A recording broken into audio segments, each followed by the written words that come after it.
In this part of the lesson, you're going to be signing up for your presentation slot for this week. So I want to be really clear with the directions for this part.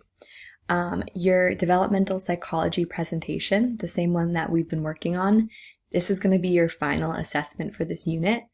And now is your chance to sign up for your presentation time.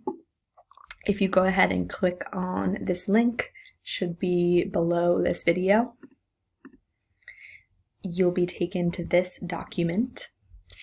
And just to talk you through what all this means, for each time slot, and I believe there's 13 time slots throughout this whole week, you are going to be signing up. So in each time slot, there's 2 groups. You're going to be presenting not to the whole class, but to one other group. So it will be you and the 2 or 3 other people in your group, and then it will be one other group. You'll present, and then the other group will present. So you'll get to hear one other presentation that's not your own. When you sign up for a time slot, so I tried to pick different time ranges depending on like morning, afternoon, so hopefully you can find a 20-minute time slot that works for everyone in your group. Before you sign up for a time slot, make sure that you check with other people in your group. You don't want to accidentally sign up for a time that someone else can't do.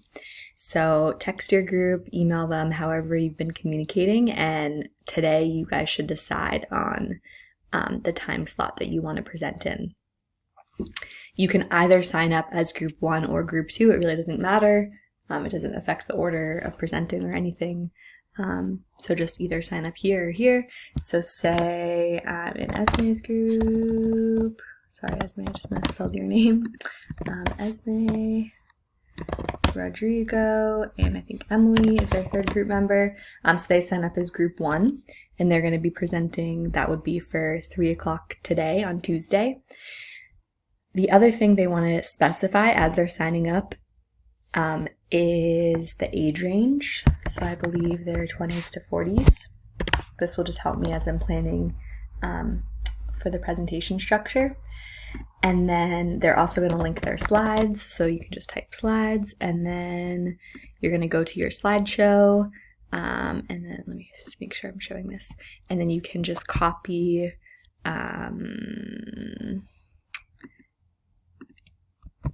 the URL, and then you're going to paste that into here. So you can just go highlight insert link using this button, and then link your slides there to make it easy for you all to see each other's slides during the presentation.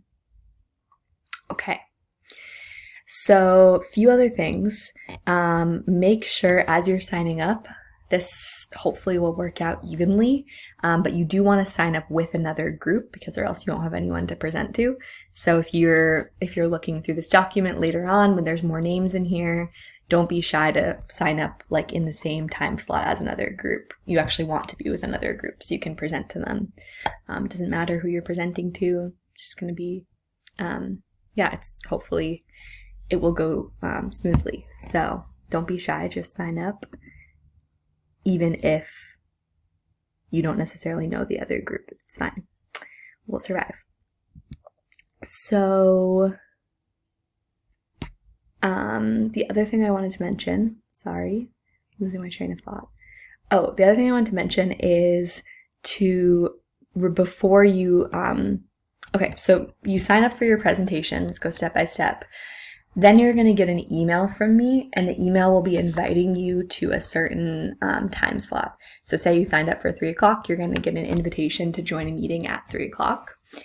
So what that will look like in your email, let me actually open up my email. I can show you what it looks like.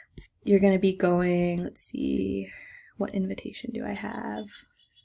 For example, here, Ms. Murphy invited me to a planning meeting. So you're just going to be clicking on the invitation from me, you should see a list of all the other people who are going to be in the meeting. And then at that time, so at 3 o'clock when I signed up for my slot, I'm going to make sure that I click on the Google Hangout Meet. Ooh, weird. And then I'll be to join the meeting.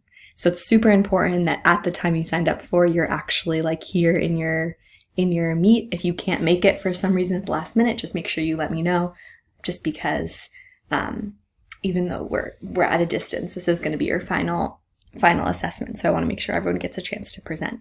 So make sure you're clicking on the link at the time you signed up for. Okay, so once you've done that, once you've signed up for your presentation slot, the next thing to do is obviously going to be to make sure your presentation is ready to go and finalized before you actually show up to present on that day.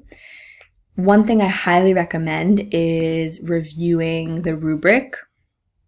So as you and your group are practicing, you really, really want to make sure you know, especially because it's like the online format, you really want to make sure you know who's presenting on what slide.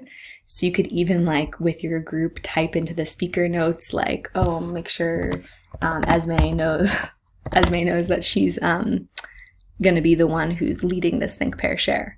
So just make sure everyone knows what slide they're presenting on. And we'll go through a few more logistics like when we all are on Google Hangout. I'll explain a little bit more about how it will work.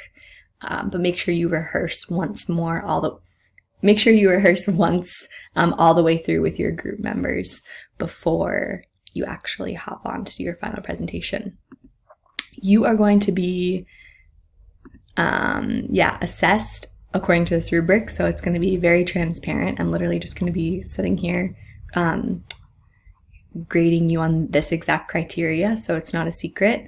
So just make sure you look through, make sure that you're meeting the standard or exceeding the standard in all of the categories. Some of the categories are like about the layout of your slide, about the content, and then there's a whole other part just about the presentation.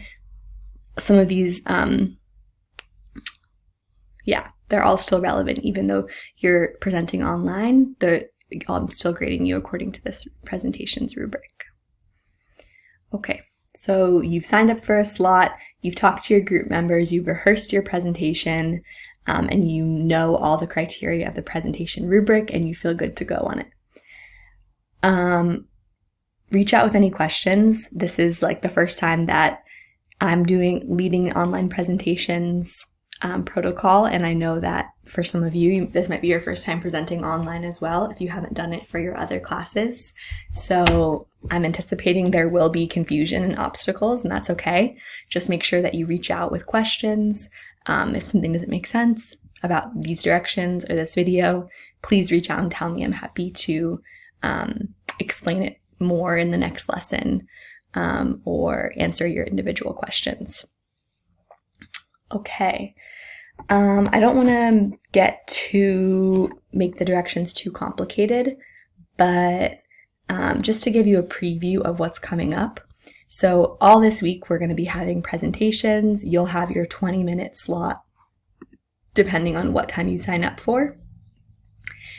At the end of the presentations week, so at the end of this week, you all will be completing a timed write. It's a pretty simple prompt, and it's going to be the same as our timed write from previous units, where we use the presentations to give evidence for the timed write. So basically what you're going to be doing at the end of all of this, at the end of the presentations process, is comparing brain and cognitive development across 2 different age groups, and then comparing social development across 2 different age groups. So just to give you an idea of what you're supposed to take away from these presentations, and what your final product will be at the end of the unit will be this timed write. So for example, say that this group ends up presenting to a group, like the group that's talking about 2 to 3-year-olds, to 6 to 7-year-olds. So kind of toddler age range.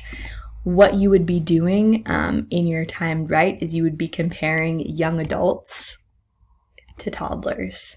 So you'd be, okay, how are toddlers different in their brain development than young adults? What like cognitive capabilities do young adults have that toddlers have not yet developed? So you're going to be comparing like 2 or 3 differences between those two groups.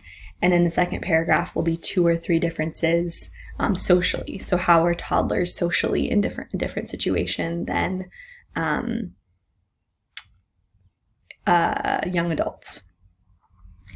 Keeping that in mind, make sure, and I can fix this if because I know it might be unclear, but try your best to not sign up to present to a group that has the same age range as you. So if you're also 20s to 40s, do your best to find a group that's not also covering the same age range, because then you won't have anything to compare and your timed right will be harder to do.